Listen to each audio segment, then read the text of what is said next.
ये शिव कृपा क्या नहीं देता।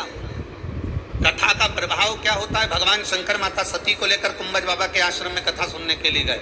अगस्त बाबा के आश्रम में कथा श्रवण करने के लिए जाते हैं और अगस्त ऋषि के आश्रम में जब कथा सुनने के लिए गए तो कुंभज बाबा ने, अगस्त ऋषि ने माता सती को और शिव को, मेरे भोलेनाथ को प्रणाम करा, दंडवत करा, साष्टांग करा।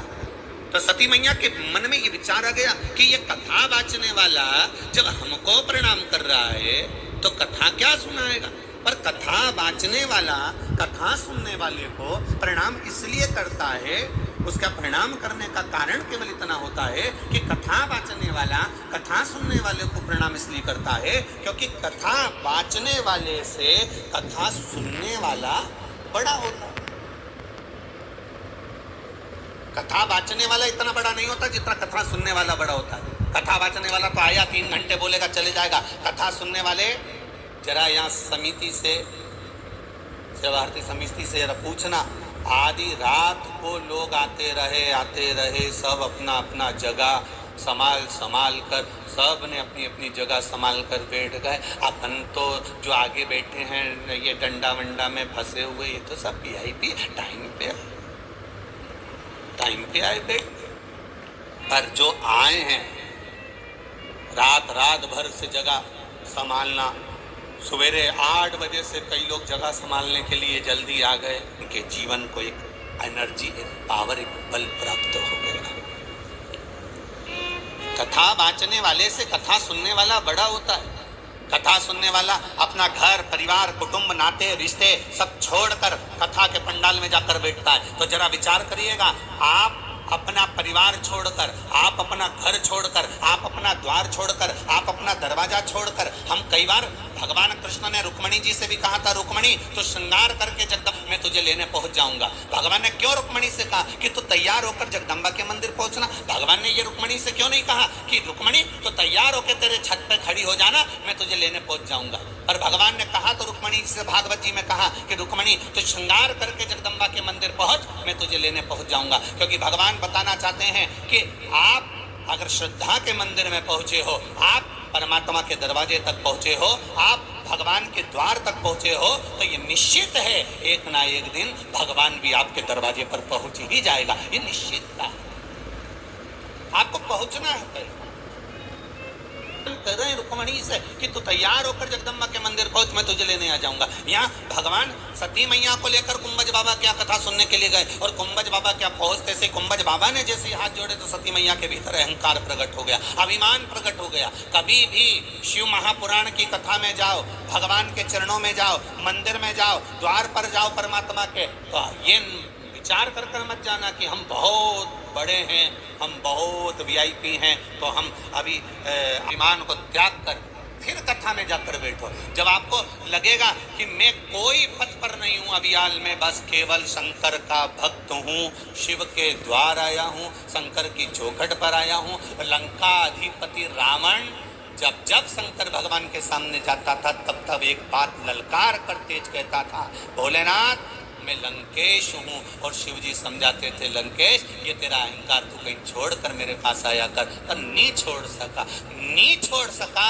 इसलिए अंत समय जब रावण को बाण लगा, रावण मर रहा था, तब कई लोगों ने कहा कि ये शंकर जी का भगत था, ये शिव जी का उपासक था, शंकर भगवान की स्तुति करता था, फिर शंकर जी इसके मरने पर आए क्यों नहीं बचाने के लिए। तो रावण ने शंकर भगवान से एक शब्द कहा था, भोलेनाथ मुझे तुमसे कुछ नहीं चाहिए, एक बात बस मेरी मान लो। शिव जी ने पूछा क्या? तो कहा ये लंका मुझे दे दो। लंका दे दी, वैभव दे दिया, सत्ता दे दी। फिर रावण कुछ और मांग ले। रावण से कहा माता पार्वती ने जब मरेगा उस समय पर तो शिव को आना पड़ेगा ना। लंकाधिपति रावण ने कहा आने की जरूरत नहीं, लंकेश में वो बल है कि किसी देवता को आने की जरूरत नहीं है। मुझे बचाने के लिए। भगवान शंकर से कई लोगों ने कहा, जैसे आप लोगों से लोग कहते हैं, ऐसे शिव जी से कहा तुम्हारा भक्त है, इसको समझाओ, इसे समझाओ। तो इतने में रावण के मामले में शंकर भगवान कहते थे, हाँ मेरा भक्त है, तुम्हारा शिष्य है, समझाओ, तुम इसके गुरु हो। तब रावण जैसे ही बात निकलती थी तो शंकर भगवान कह देते थे, मैं इसको नहीं समझा सकता, ये मेरा चेला जरूर है, पर जब मेरे पास आता है तो मेरा गुरु बन जाता है, मुझे समझा के चला जाता है। ऐसे संसार में कई मिलेंगे जो तुम्हें समझा समझा के चले जाएंगे।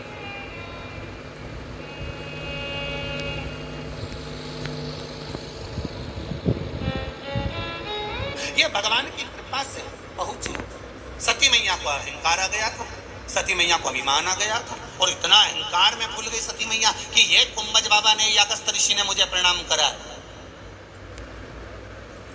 शंकर भगवान के इतना अहंकार में मत भूल, कथा बाजने वाला कथा सुनने वाले को प्रणाम करता है, क्योंकि कथा सुनने वाला बड़ा होता है। बड़ा कैसे हो गया? क्योंकि वो जमीन पे बैठ के कथा सुनता है, और जो जमीन पर बैठता है, जिसके पास जमीन होती है, लोग उसको जमींदार कहते हैं। तो जितने जमीन पे बैठे सब जमींदार। देव ऋषि नारद भी तो यही करते थे। नारद जी को श्राप लगा था कि तू एक जगह नहीं बैठ सकता, और नारद जी का मन था कि मुझे कथा सुनना है, अब बैठूं कैसे? तो श्राप लगाए कि तू एक जगह नहीं बैठ सकता। नारद जी ने कहा, भैया एक काम करो, एक कथा पंडाल में 4-5 दरवाजे लगा दो। तो इनने जरूर नारद जी की कथा सुनी होगी, तो इनने भी 5-6 दरवाजे लगा दिए कि जिसको श्राप लगाओ, इनंग से आना, इनंग से भराना, निकलते जाना, फिर घुस जाना, फिर निकल जाना, फिर भरा जाना, फिर निकल जाना। तो समिति ने भी विचार करा होगा कि कहीं कहीं का नारद ऐसा आ गया, वो उसको श्राप लगा, नहीं बैठ पाया, तो इनके श्राप वाला उनके लिए इनने 6 दरवाजे रखे। एक से आओ, दूसरे से निकलो, दूसरे से आओ, तीसरे से निकलो, तीसरे से आओ, चौथे से निकलो। तो समझो ये जीवन, दोनों हाथों से, तो शिव नाम होठों पे चढ़ गया रे, शिव नाम होठों पे चढ़ गया रे, ओ शिव नाम होठों पे चढ़ गया रे, शिव नाम होठों पे चढ़ गया रे। तो समझो ये जीवन सवर गया रे, तो समझो ये जीवन सवर गया रे। जो पंडाल के बाहर है वो भी दोनों हाथों से बड़े आनंद के साथ जो हो।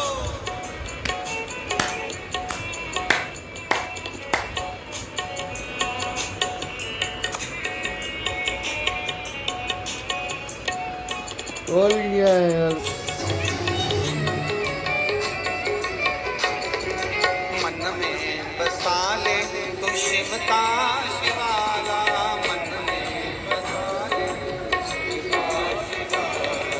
मन में बसा ले तू शिव का शिवाला, मन में बसा ले तू शिव का शिवाला। ओ साथ चलेगा तेरे वो डमरू वाला, साथ चलेगा तेरे वो डमरू वाला, ओ साथ चलेगा तेरे वो डमरू वाला, साथ चलेगा तेरे वो डमरू वाला।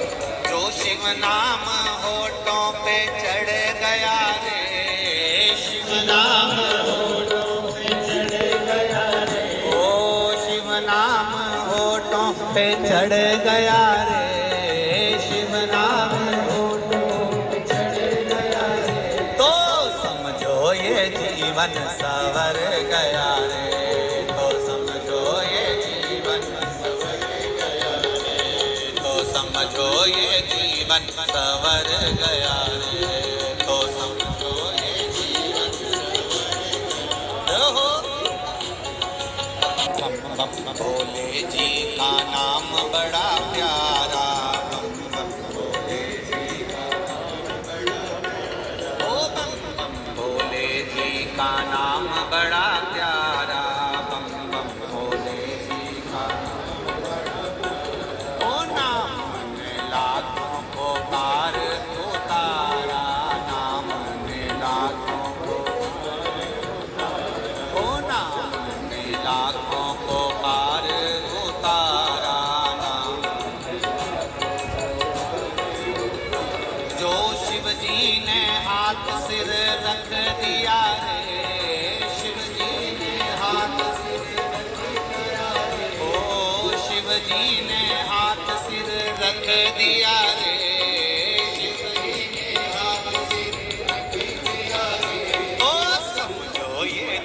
जीवन संवर गया रे, तो समझो ये जीवन संवर गया रे, तो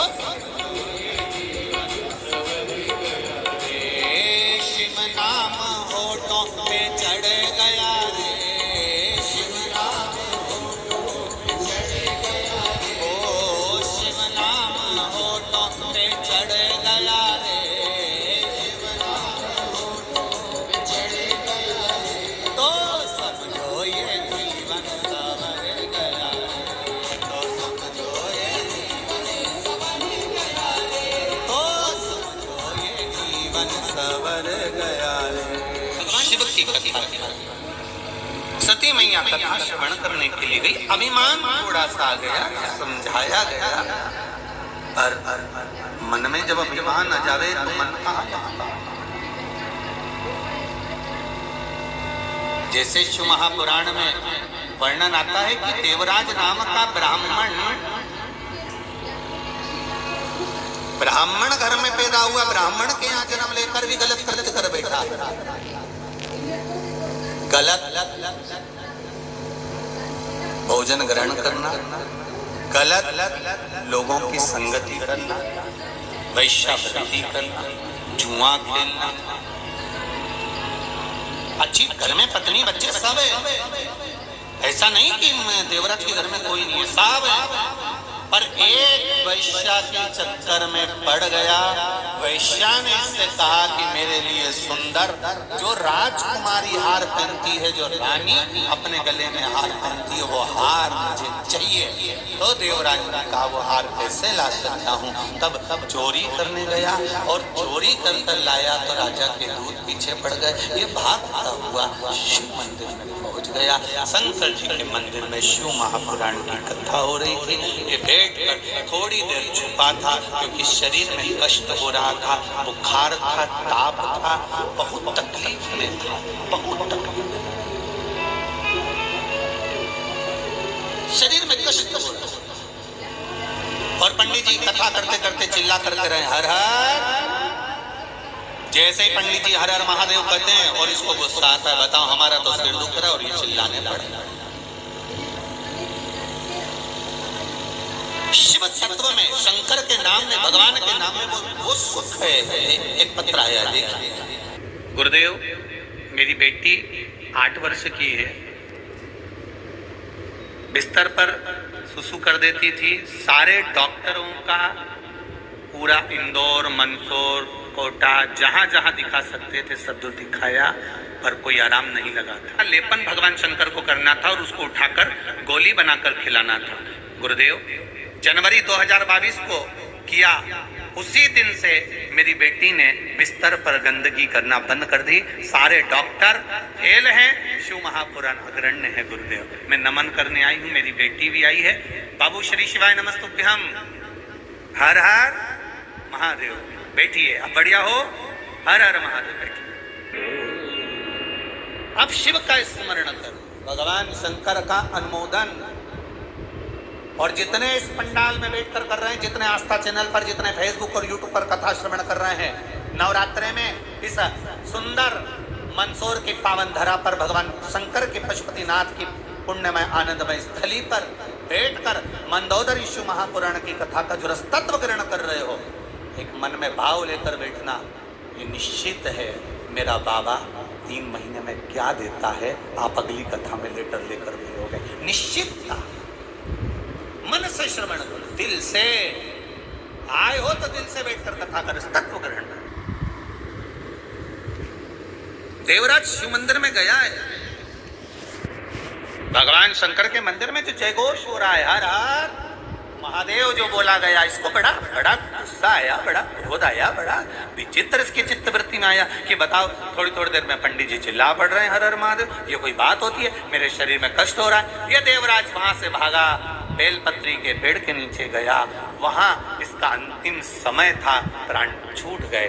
जन्म, मरण, मरण, ये 3 मेरे देव अधिदेव महादेव के हाथ में है। अगर डॉक्टर भी कह देते हैं कि अब इसकी अंतिम सांसें चल रही है, मालूम पड़ा उसको घर ले जाओ, भगवान की भक्ति में डूब गया तो बच गया। ये कैंसर का ऑपरेशन करा के आए, गले का कैंसर, आहार नली में गठान थी, निकल गई, सुध चली गई, कोमा जैसे हो गए। तो शिव की भक्ति करी, एक लोटा जल शिव जी को समर्पित करा, उसका सुख मिला। उससे एक ही बात कहते हैं, शिव महापुराण की कथा सुनो और शंकर मंदिर में जाना चालू करो। हम गुड़ हमने खाया, शक्कर हमने खाई, मिठाई हमने खाई, और खाने के बाद और कोई व्यक्ति हो ना जिसको मीठा खिला दो और गुड़ शक्कर खिला दो और वो गूंगा हो, बोल ही नहीं सकता, और उससे पूछा जाए कैसी लग रही है, उससे पूछो गूंगा व्यक्ति से मिठाई कैसी लग रही है, अब वो तो खा गया, बड़े आनंद। उससे फिर पूछा मिठाई कैसी लग रही है, वो तो खा गया। उसको बताने के लिए कुछ सीमा ही नहीं है। कोई हमसे पूछे कि शिव महापुराण में है क्या, तो हम तो वो निपट गूंगे हैं कि शंकर की भक्ति को ग्रहण करते चले जाते और लोगों से कहते तुम भी खा कर देखो तब मालूम पड़ेगा। हमारे कहने से क्या होगा? एक बार शिव महापुराण में जाकर देखो, कहने से कुछ नहीं होगा, डोंडी पीटने से कुछ नहीं होगा। आप आओ, शिव की भक्ति का स्मरण कर कर देखो, तेरे मंदिर में आना मेरा काम है और मेरी बिगड़ी बनाना तेरा काम है। हम आए हैं तो संभालेगा, ये निश्चित है। तेरा भरोसा, तेरा विश्वास, तेरी दृढ़ता पूर्ण है, संभालेगा। देवराज के प्राण छूटे, उसको नरक नहीं मिला। अब सोचिए, वैश्यावृत्ति करी, जुआ खेला, मांसाहार करा, मदिरा पान करा, ब्राह्मण के घर में जन्म लेने के बाद में इतना गलत गलत कृत्य करा, उसके बाद उसको नरक नहीं। क्यों? कहा नरक तो मिल रहा था पर वो बेलपत्री के पेड़ के नीचे मरा ना, इसकी छाया पड़ गई। जरा विचार करना, जब मरता है व्यक्ति उसको अर्थी पर बांध कर ले जाते हैं, राम नाम सत्य बोलते हुए जाते हैं, ले जाकर शमशान के पहले एक विश्राम स्थान होता है जहां पर मुर्दे को उतारा जाता है। घर के बच्चों ने बहुत प्रश्न करे घर के बड़े लोगों से, ये यहाँ मुर्दे को क्यों उतारा, कि यहाँ विश्राम दिया। विश्राम क्यों दिया? अरे घर के बच्चों को समझाओ, नवयुवक पीढ़ी को पढ़ाओ और नवयुवक पीढ़ी को बताओ कि मरे हुए व्यक्ति को ले जाते समय शमशान के पहले विश्राम क्यों दिया जाता है। वो विश्राम रोड पर ऐसे ही नहीं दिया जाता। पहले विश्राम देने का कारण था कि शमशान के रास्ते में बेलपत्री का पेड़ लगाया जाता था, उस बेलपत्री के वृक्ष के नीचे अर्थी को रखा जाता था। बेलपत्री की छाया पड़ जाती थी तो कितना बड़ा पापी भी हो तो वैकुंठ चला जाता था, केवल छाया में, केवल छाया। प्रकृति की सुंदरता है पर्यावरण, और भगवान अगर आपको सद्बुद्धि दे और मेरा महादेव, मेरा शिव अगर करुणा करे और आपके हाथों में कहीं यश लिखा हो, कहीं कृपा लिखी हो, तो जिंदगी में एक गौरव महसूस करना, इतना सा बेलपत्री का पेड़ घर में लेकर आओ, उसको बड़ा करो, जब वो आपकी हाइट का हो जाए, आपके जितना बड़ा हो जाए, तब उसको कहीं रोड पर, शमशान के रोड पर या कहीं भगत लोग जाते हों ऐसे रोड पर बेलपत्री के पेड़ को लगाओ। इतना छोटा सा पेड़ वृक्षारोपण और फोटो के चक्कर में मत लगा देना। वो 4 दिन लगा रहता, 5वें दिन बकरी खा जाती है। और फोटो इतने खिंच गए, वृक्षारोपण क्या करे ऐसा वृक्षारोपण का जिसमें इतने से पेड़ लगा दिए। पेड़ लगाने वाले को अगर पेड़ लगाना है 10 की जगह 1 लगाओ। पहले छोटा सा पेड़ अपने घर में लेकर आओ, जैसे बेटी को बड़ा करते हैं फिर उसका विवाह करते हैं, उसी तरह बेलपत्री के पेड़ को घर में लाकर तुम्हारी हाइट जितना बड़ा करो। बड़ा करने के बाद अब तुम्हारी बेटी, तुम्हारा वो वृक्ष जब बड़ा हो जाए तब कहीं जाकर लगाओ। तो लगाओगे तो उसका फल 1000 गुना पाओगे। तब वृक्षारोपण करिए। इतना सा लगा दिया, 25-25 रुपए का लिया, सस्ता रोए बार बार महंगा रो, क्या कमी। बेलपत्री के वृक्ष के नीचे देवराज मर गया, प्राण छूट गया, चला गया। पूछा उसने भगवान शंकर के गणों से, क्यों? मैंने तो पाप किया था, मुझे तो नरक जाना था, फिर तुम मुझे कैलाश धाम क्यों ले जा रहे हो? तो कहा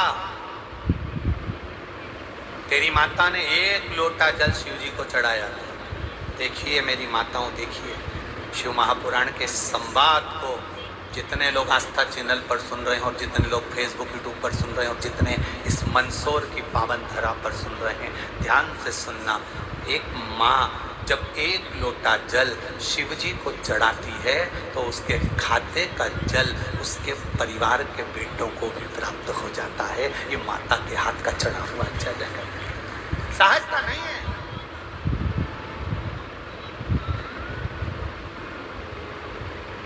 तुम्हारी माता ने 1 लोटा जल चढ़ाया था, उसका पुण्य तुम्हारे खाते में आ गया, उसका पुण्य तुम्हें मिल गया, उसका पुण्य तुम्हें प्राप्त हो गया।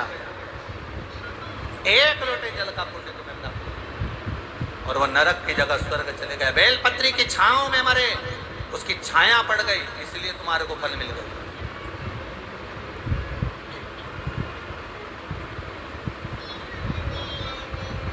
शिव कथा कह रही है, भगवान शंकर का संवाद कह रहा है। मूंगफली का दाना कच्चा खाओ तो चक्कर है, पर सेक के खाओ तो कहीं आए। बहुत जोरदार सेक कर खाना है। और अभी नवरात्रि के व्रत भी चालू हो गए तो तुमने तो 2-2, 5-5 किलो सेक के रख लिया होगा।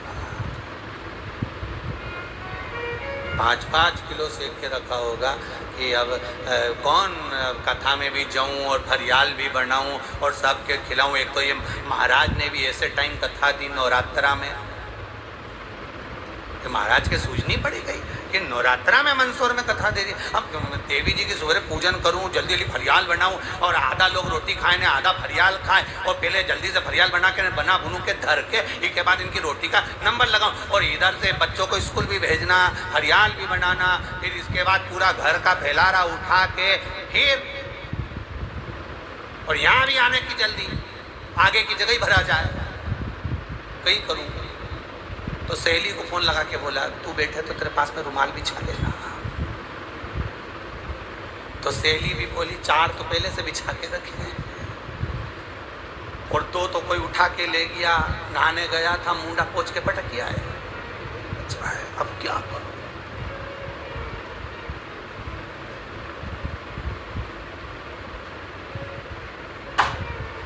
सुख का अब कच्चा मूंगफली का दाना, सिका हुआ मूंगफली का दाना में अंतर है।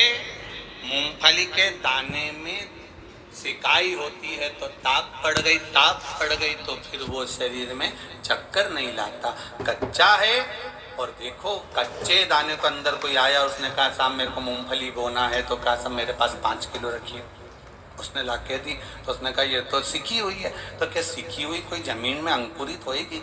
सीखी हुई जमीन में पैदा होएगी क्या? ये तो सीख गई, किसी काम की नहीं, ये तो खाने के काम के सिवा किसी काम की नहीं। कच्ची मूंगफली का दाना होगा, जमीन में डालेंगे अंकुरित हो जाएगा। शिव महापुराण की कथा कहती है, कच्चा चना, कच्चा चावल, कच्चा दाना अंकुरित हो सकता है, सिका हुआ नहीं। उसी तरह सनातन धर्म में निवास करने वाले व्यक्तियों से निवेदन है, घर में बच्चे जब तक कच्चे रहें, छोटे रहें, इन्हें सनातन हिंदू धर्म का ऐसा बल दे दो कि ये अंकुरित हो जाएं। अगर सीख गए तो किसी काम के नहीं, ये दाने फिर सीख गए तो किसी काम के नहीं है। सीखने के बाद किसी काम के नहीं। लोगों ने सेक दिया इनको, कोई कहे हमारे आ जाओ, कोई कहे इस धर्म में आ जाओ, कोई कहे उस धर्म में आ जाओ, कोई कहे क्या करोगे मंदिर जाके, 1 लोटा जल चढ़ा के क्या करना तुम्हें शंकर जी के मंदिर में, क्या रखा है सनातन धर्म में। लोग तोड़ेंगे, परंतु नहीं साहब, अंकुरित कच्चा है, इसको अंकुरित करने के लिए सबसे बड़ा बल है कि अंकुरित जब ही होगा जब ये छोटा रहेगा, इसमें अंकुरता उत्पन्न होगी, अंकुरता। शिव पुराण कह रही है, भगवान शंकर का संवाद कह रहा है, शिव महापुराण की कथा कर रही है। शिव तत्व कह रहा है। देवराज अपने विचारों को, विचार के आनंद को पा रहा है कि मेरी माता ने जो दान करा उसका फल मुझे मिला, बेलपत्री के वृक्ष के नीचे मरा उसका फल मुझे मिला। उसी तरह अहंकार के कारणवश में भगवान के द्वार नहीं जा सका। कई लोग ऐसे हैं जो अभिमान में फूले रहेंगे और उनके मन में आएगा मैं काहे को जाऊं, मुझे क्या करना, क्यों जाएं, हम जाएं तो हमें वीआईपी व्यवस्था चाहिए, पास चाहिए, ये चाहिए वो। नहीं, शिव के धाम, शंकर की कथा में शिव के द्वार कोई वीआईपी नहीं है साहब। तुम देख लो, अच्छे से अच्छा पैसे वाला व्यक्ति भी मरता है तो शंकर के यहाँ शमशान में, शंकर जी को तो श्राप लगा कि तू शमशान में रहेगा, शिव जी तो शमशान में रहते हैं। तो आपके यहाँ मंदसौर में कहीं का सेठ जी मरा हो तो उसको क्या डनलप के गद्दे पे ले गए थे? बोलो तो रे, सही में कोई ले गया डनलप के गद्दे पर? और मरे तो 2-4 एसी उनके साथ में एसी अर्थी के आसपास बांध के ले गए थे क्या? नहीं, सेठ जी की गर्मी लगेगी रे, एसी लगा के ले जा। कौन ले जाएगा? कूलर ले गए? नहीं। गरीब भी मरता है तो घास पर जाता है, गरीब भी मरता है तो बांबू पर जाता है, गरीब भी मरता है तो बांस पर जाता है, गरीब भी मरता है तो सफेद कपड़े में लपेट कर जाता है। चाहे पूरी जिंदगी कंपनी का माल पहन लो, पर मरने पर कौन सा कफन उड़ाया जाएगा? लिख के चले जाना, रिमांड का पहनोगे कि कौन सा पहनोगे? मरने पर कफन का भी कंपनी नहीं देखी जाती, जाकर कह दो कपड़े वाले से, बस आंख में आंसू भर कपड़ा दे। दुकान वाला ये भी नहीं पूछेगा, दर्जी तो जब पूछता नाप लेता है, ये आस्ते नीति ने कपड़ा। दुकान वाले को तो पूछना ही नहीं होता तो कितनी नाप का, उसको पास नपाया है, तुरंत काटेगा, दे देगा, ले जा, उड़ा देना। तो क्या नाप तो पूछा ही नहीं, कितना लंबा व्यक्ति है जो मरा, जरूरत ही नहीं, हमारे पास नपाया है, पूरा नाप है कि मरा होगा तो कितना लंबा चौड़ा होगा, तो वो कुछ सब नपा हुआ है। कितने नापे हुए लोग होंगे, अर्थी को ले गए शमशान, जलाने वाले भी इतने चतुर होते हैं, चिता भी बनाते हैं तो पूरी नपाई बनाएंगे, पाँव उधर नहीं जाए, मुंडी इधर नहीं जाए, पूरी लकड़ी पे ऐसा।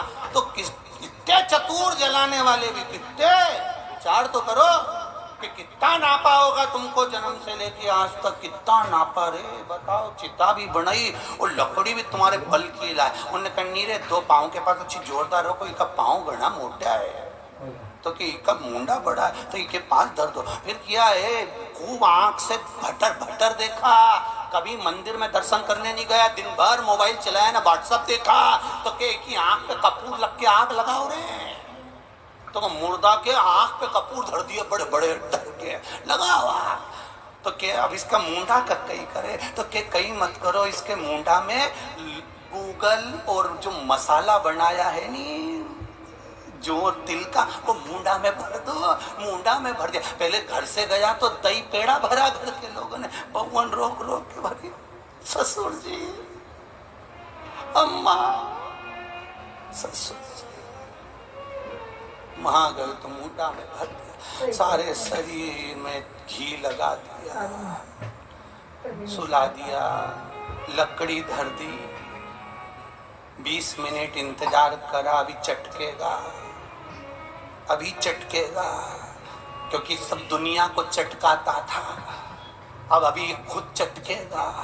इंतजार करा, जब खोपड़िया चटकी तब समझदार एक देखने वाला चतुर व्यक्ति शमशान में अपने ही परिवार में से कोई गया, आई जाओ, चटक गया। फिर बेटों ने बांस में, डंडा में लोटा बांधा, घी भर के ने फेर दिया धर के और फेंका, और तुम लोगों ने कंडा उठा के, लकड़ी उठा के उन्हें मारा। बस इतनी सी जिंदगी है, और कितना ही हंस लो, चाहे सीहोर वाला महाराज होए, चाहे मंदसौर वाला तुम हो, चाहे आस्था वाला, चाहे फेसबुक यूट्यूब वाला, अपनी भी ऐसी गति होना है दादा। इसलिए शिव जी का नाम जप लो तो वो वहाँ पर संभाल लेगा, इससे ज़्यादा कुछ नहीं होने वाला। अंत समय प्रभु आना पड़ेगा, वचन दिया तूने आना पड़ेगा।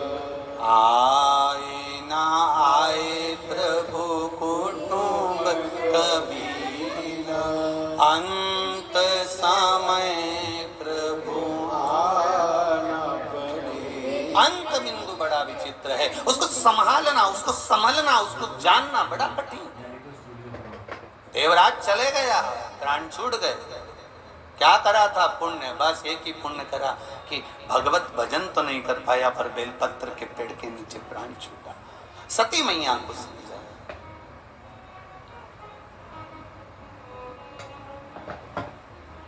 महाराज सती मैया से पूछा। सती मैया के मन में जब अभिमान,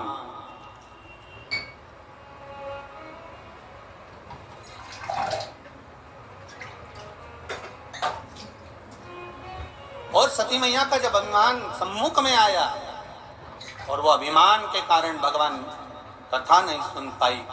कथा में आप जिस भाव से बैठे हो, जितने लोग आस्था पर सुन रहे हैं, जितने फेसबुक यूट्यूब पर सुन रहे हैं, जितने इस मंदसौर की पावन धरा पर सुन रहे हैं, ध्यान से सुनना।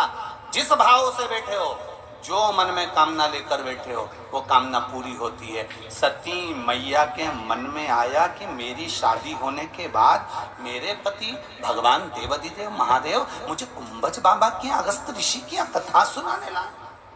इससे तो ये शरीर जल जाता तो अच्छा था।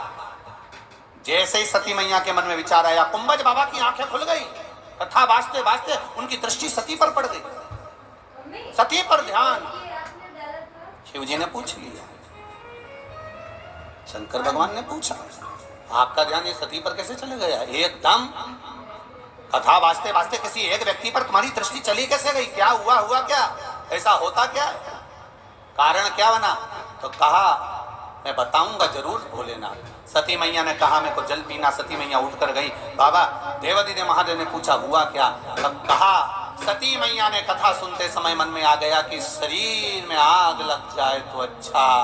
शिव जी पूछते हैं अब क्या होगा? कुंभज बाबा ने कहा, कथा में बैठकर जो मांगोगे, कथा कथा नहीं होती। मेरा देवाधिदेव महादेव जब तक व्यासपीठ पर बैठते हैं तब तक देवाधिदेव महादेव तुम्हारे सामने होता है, इसलिए जो मांगा वो मिला। सती को अब जलना पड़ेगा, ये निश्चित है।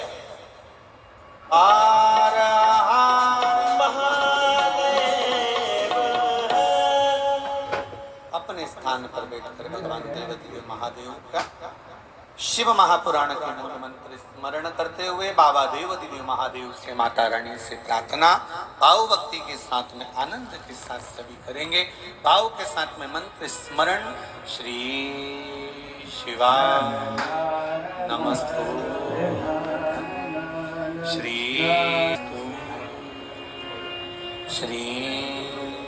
शिवाय नमस्तु,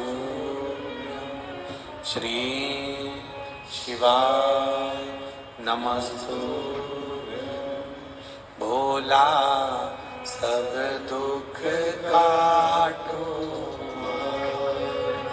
ओ भोला सब दुख काटो।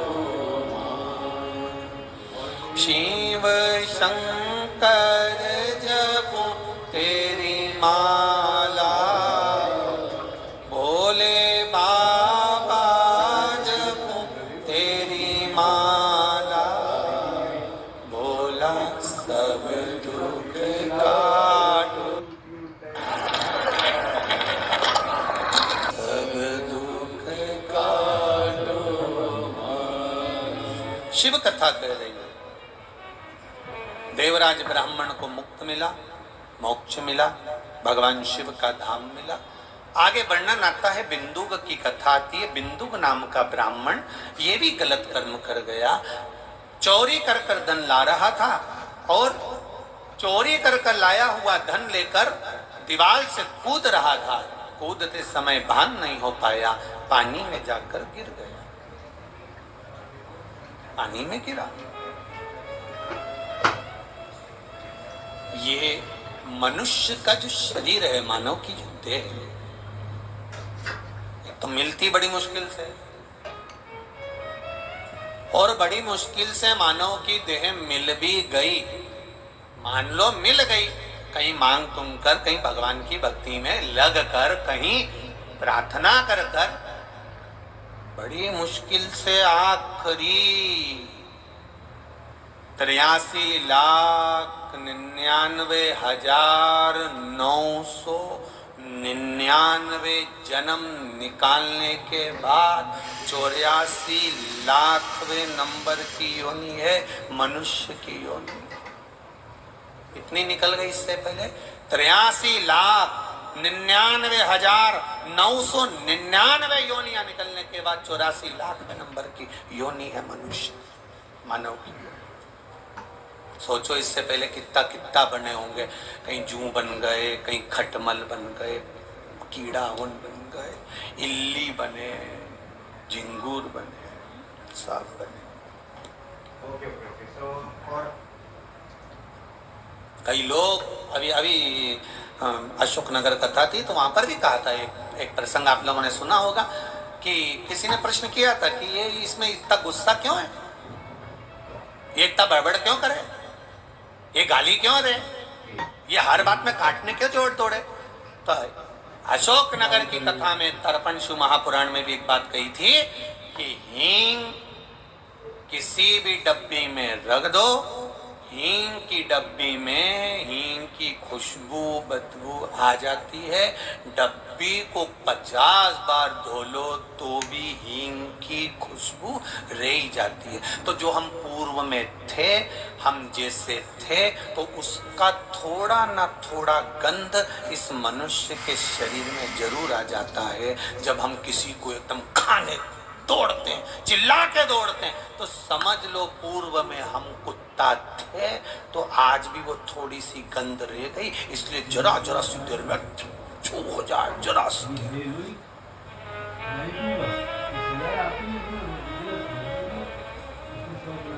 सनातन हिंदू धर्म में होने के बाद भी अगर हम मांसाहार कर रहे हैं, गलत चीज का आहार कर रहे हैं और खूब रोकना चाह रहे तो नहीं जा रहा, तो समझ लेना पूर्व में कहीं का जानवर था जो इसके अंदर अभी भी हींग की खुशबू रह गई है। वो हींग की खुशबू रह गई। और कहीं कहीं का दिन भर घर में पड़ा रहे, निकले ही नहीं, पक्का लीचर नहीं निकले।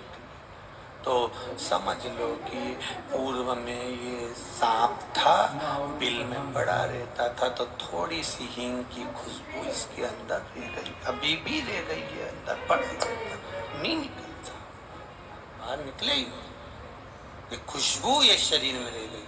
थोड़े थोड़े अवगुण हमारे शरीर में पुराने समय के रह गए हैं, इसलिए कहा हींग की डब्बी को धोते रहो, धोते रहो, धोते रहो। कोई अच्छा एक आध बार कास्टिक सोडा मिल गया तो हींग की डब्बी की बदबू चली जाएगी। और कहीं का एक आध बार सियोर वाला महाराज मिल गया तो ये डब्बी तो धो के चले जाएगा, ये पक्का है, एकदम बदबू ही नहीं मारेगी।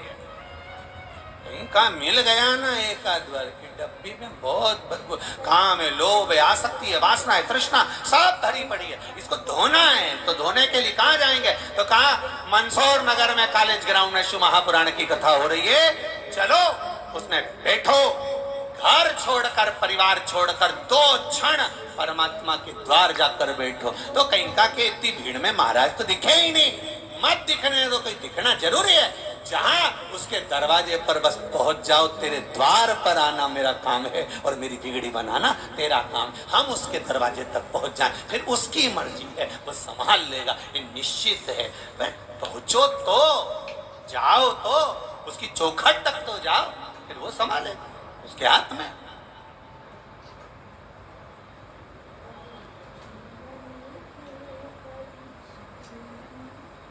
महाराज धन्य है आपकी नवरात्रि की उपासना, ना जाने कितना पुण्य मंदसौर नगर वालों ने करा होगा।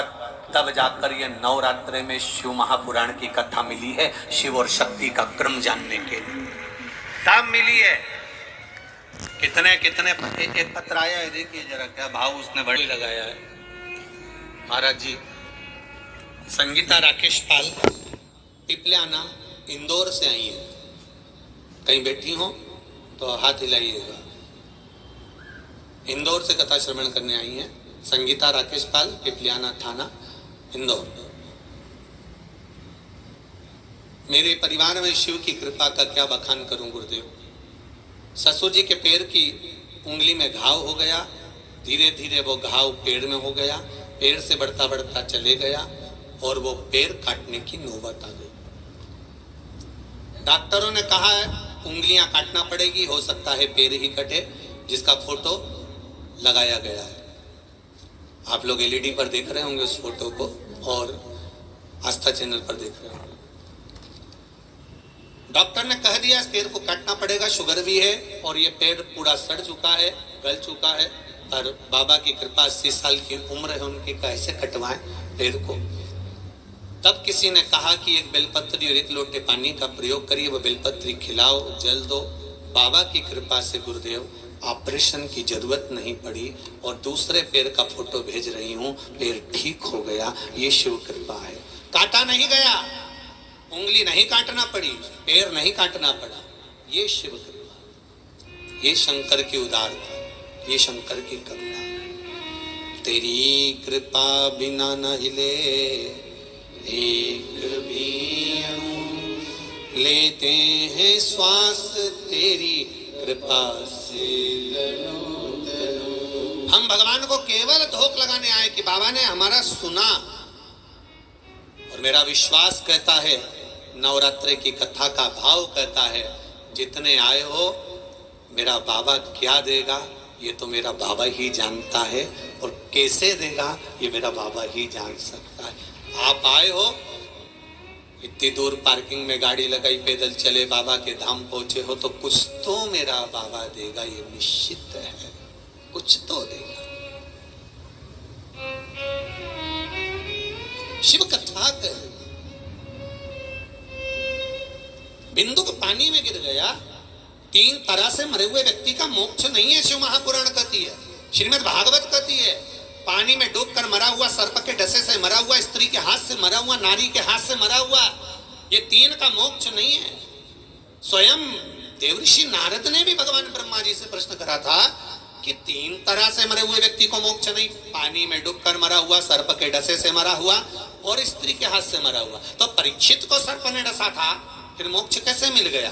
तब ब्रह्मदेव ने कहा था, उसने देवऋषि नारद सुनो, श्रीमद् भागवत का रसपान करता रहा, नस नस में भागवत भरा गई थी, इसलिए शिव महापुराण कर रही है 3 तरह से मोक्ष नहीं, फिर मुक्ति कैसे हो?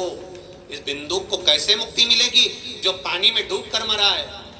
तो मुक्ति का एक साधन है शिव महापुराण। उज्जैन का ऋण मुक्तेश्वर मंदिर के द्वार पर लिखा है, दीवार पर लिखा है कि शंकर की आराधना शिव महापुराण 71 पीढ़ी को तारती है, 7 पीढ़ी नहीं 71। यहाँ जितने बैठे हो, तुम्हारा मायका पक्ष, तुम्हारा ससुराल पक्ष, गर्भ में जो कुंवारी अवस्था में मर गया, गर्भ में जो अधोगति में मर गया, एक पत्र तो आया है, वो पत्र को आप पढ़े सुनेंगे तो बड़ा आश्चर्य करेंगे कि महाराज क्या इतनी जल्दी अभी कल श्राद्ध पक्ष समाप्त हुआ और क्या बीमारी समाप्त हो सकती है इतनी जल्दी?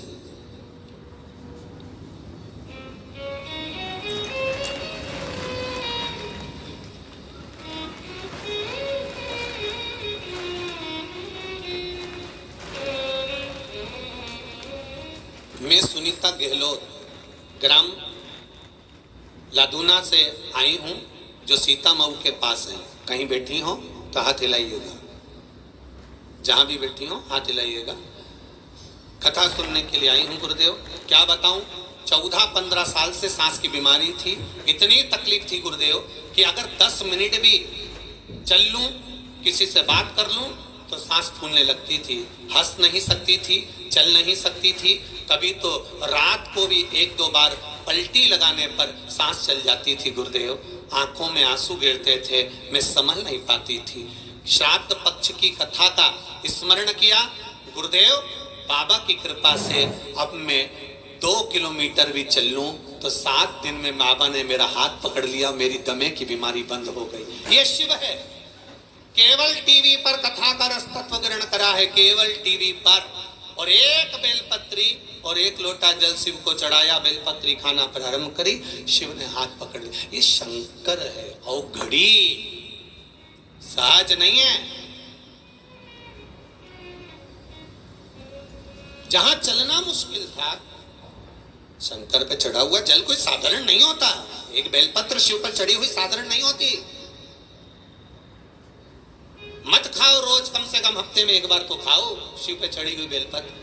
शुगर और बीपी बराबर, कैंसर जैसा रोग, किडनी, लीवर, ये सब अगर दिक्कत में भी है तो बाबा इसको आनंद से लखेगा। ये शिव का और औषधि मांग कर खाना, ये नहीं हमें भगवान शंकर का प्रसाद नहीं चाहिए, हमें शंकर भगवान से औषधि चाहिए। बाबा ये बेलपत्री हमें औषधि के रूप में दीजिए। आपका चढ़ा हुआ सामान तो बैरागी, त्यागी, संत, साधु के लिए होता है, हम कैसे खा सकते हैं, पर आपके चढ़ी हुई बेलपत्र औषधि के रूप में चाहिए, औषधि दीजिए। मिले शिव कथा कह रहे, भगवान शंकर का चरित्र कह रहा है। बिंदु के प्राण छूट गए, चंचुला देवी ने तर्पण आदि क्रिया कर भाव के साथ में महाराज बिंदु के लिए शिव महापुराण की कथा काशी में जो सुनी थी वो जाकर निवेदन कर परम धाम कैलाश में पहुंचकर शिव जी से विनती कर तुमरुका जी के मुख से ये शिव महापुराण की कथा को श्रवण किया है और अपने जीवन का आनंद पाने के लिए तुमरुका बाबा के चरणों में जाकर बैठी है निवेदन करने के लिए। हे बाबा, ये पावन कथा मुझे श्रवण करना है। तुमरुका जी कहते हैं कथा, और तुम? हाँ, मेरा पति नहीं, मैं बेधव्य हूं। तुमरुका जी ने कहा कथा सुनो, मना नहीं।